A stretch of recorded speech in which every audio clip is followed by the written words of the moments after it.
Il y a une jeune dame qui m'a posé la question de savoir, est-ce que on peut avoir le Saint-Esprit et être quand même habité de mauvais esprits?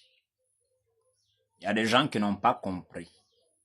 Il y a des gens qui n'ont pas compris. Et c'est ça le problème avec beaucoup aussi dans l'église. Vous allez me sortir ce que la Bible déclare. Il n'y a pas de rapport entre la lumière et les ténèbres. Car à la fois, il ne peut pas y avoir le Saint-Esprit en vous. Et les esprits impurs. Bah, laissez-moi vous dire que si vous ne comprenez pas certaines choses, lorsque le chrétien ou encore un enfant de Dieu ou un païen qui quitte cet état pour devenir enfant de Dieu, lorsque cette personne reçoit l'Esprit de Dieu, ou encore son cœur se convertit, lorsqu'il reçoit l'Esprit de Dieu, il reçoit à une partie centrale de son être. Retenez bien ce que je suis en train de vous dire. Il reçoit cela à la partie centrale de son être. Il y a quelque chose que vous ne comprenez pas. Le corps humain est comme un vaste bâtiment. Vaste bâtiment. Subdivisé, il y a tellement de pièces. Je vais vous dire, hein, ça n'a rien à voir avec ce que vous pensez, ce qu'on vous a... Non. Je vous dis, là où vous recevez le Saint-Esprit, aucun autre esprit ne peut être à cet endroit. Vous comprenez, l'esprit qui était là est délogé. Il y a quelque chose que vous n'avez pas compris. Je vous prends un exemple très simple. On vous donne une maison. Dans cette maison, lorsque vous mettez la lumière, est-ce que la lumière atteint toutes les pièces? Non. Vous avez mis la lumière au salon. Cette lumière-là ne va pas éclairer la chambre. Vous partez dans les chambres, vous mettez la lumière. Vous partez dans les toilettes, vous mettez la lumière, ou encore dans les salles de bain, vous mettez la lumière. C'est comme ça. Il faut étendre la lumière partout. Mais, cette lumière-là, lorsqu'elle est dans le salon, est-ce qu'elle est dans les autres pièces? Non, dans les autres pièces, il y a quoi? Il y a les ténèbres là-bas. Il y a les ténèbres, il faudrait que cette lumière-là s'étende. Mais elle s'étend comment? Cette lumière est quoi? C'est la présence du Saint-Esprit en vous dans un endroit bien précis et central de votre être. Maintenant, pour que cette lumière du Saint-Esprit s'étende, cette présence du Saint-Esprit, il va falloir allumer totalement le temple. Parce que vous êtes un temple, une bâtisse, un édifice de Yeshua. Donc maintenant, qu'est-ce qu'il faut faire? Il faut étendre cette lumière. Mais comment est-ce qu'on permet à ce que, on fait en sorte que cette lumière-là puisse s'étendre? C'est en alimentant cette lumière, cette présence du Saint-Esprit par le moyen de la parole, puisse vous consommer avec passion, avec amour. Vous comprenez? La parole, passionnément, la parole, et non pas comme une contrainte. Quand vous consommez la parole comme une contrainte, vous n'alimentez pas la parole, vous vous épuisez. Vous devez prendre plaisir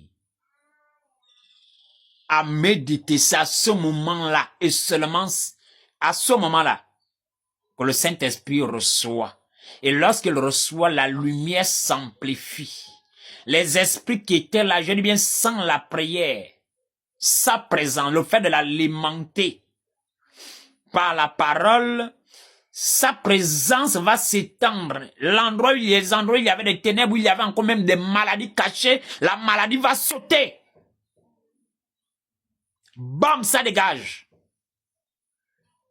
Parce que c'est ça que vous ne comprenez pas. Lorsque le Saint-Esprit en vous, il ne peut pas y avoir deux règnes. Il ne peut pas à la fois régner les ténèbres, la maladie en vous, et le Saint-Esprit qui est la guérison en vous, qui est la bonne santé en vous. Les deux ne peuvent pas cohabiter. De la même manière que la Bible déclare qu'il n'y a pas de rapport entre la lumière et les ténèbres, vous devez aussi comprendre qu'il n'y a pas de rapport entre la bonne santé et la mauvaise santé.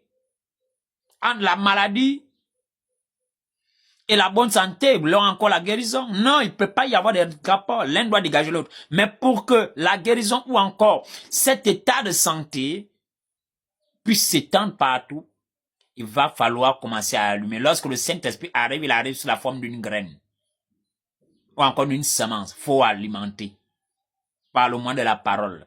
Alors la semence va commencer à grandir. Elle va quitter l'état de pépinière pour grandir. Devenir un arbuste, plus après, devenir un arbre. Vous comprenez? Vous l'alimentez plus, elle grandit. C'est pareillement comme vous prenez un lionceau, le lionceau vous nourrissez, vous faites, il passe de cette étape pour devenir un lion. Et finalement, il devient le roi de la savane. Ou encore le roi de la demeure. C'est la même chose avec le Saint-Esprit. Et la Bible déclare, selon ce qui est dit dans l'Ancien Testament, que je vous donnerai le pays en possession, mais vous ne chasserai pas, je ne chasserai pas toutes ces nations devant vous d'un coup. Mais je les chasserai pas à pas, de peur qu'ils ne se retournent contre vous et ne vous détruisent. Je les chasserai pas à pas, c'est ce que la Bible déclare. Je chasserai ces nations pas à pas, au fur et à mesure. Il y a des esprits qui ne partent pas d'un coup parce que vous avez reçu le Seigneur, le Saint-Esprit. Il y a des choses qui partent au fur et à mesure. Parce que la parole fait son nettoyage. Lorsque vous recevez une demeure, vous trouvez cette demeure, elle est sale. Vous comprenez? La propreté n'arrive pas dans toute la demeure d'un coup. Pam, vous commencez forcément d'abord par une pièce. C'est au fur et à mesure que cette propreté, le nettoyage, là, s'étend. Jusque dans les autres pièces, vous commencez à meubler, vous commencez à, ça prend du temps. Et donc, vous étiez dans un état, vraiment, où on vous avait saccagé. Les esprits vous avez saccagé. Le Seigneur arrive et vous trouve dans un état dégueulasse. Il vous répare. Vous voulez que ça soit bam? Non. Maintenant, je vous informe, lorsque le Saint-Esprit arrive en vous, est-ce que vous savez, je vous ai dit que c'est comme un grand bâtiment. Il y a des esprits, ils sont en vous. Ils ne se croisent pas. Ils ne se croisent pas, ils ne se rencontrent pas. Je vous dis, ils ne se rencontrent pas. Un esprit peut être logé à votre doigt. Un esprit peut être logé à votre œil. Un esprit peut être logé à n'importe quel. Un esprit peut être logé à votre oreille. Un esprit peut être logé à votre orteil. Un esprit peut être logé à n'importe quel organe du corps, au foie, au rein. Un esprit peut être logé haut. Il se loge. Et vous devez comprendre que les possessions diffèrent. Un esprit peut loger le corps. Un esprit peut loger l'esprit. Un esprit peut loger l'âme. Ou encore le cœur. Vous devez comprendre ça. Les esprits ne logent pas tous au même endroit. Donc lorsque vous chassez, il faut savoir que l'esprit est logé où. Il est logé où? Est-ce qu'il est logé sur le plan physique? C'est dans le corps? À quelle partie du corps? Est-ce qu'il est logé là-bas? Est-ce qu'il est logé lorsqu'il est logé sur la forme? Dans le corps, là en ce moment, il peut provoquer une maladie ou une incapacité physique. Il vous rend quoi? Il vous rend impotent.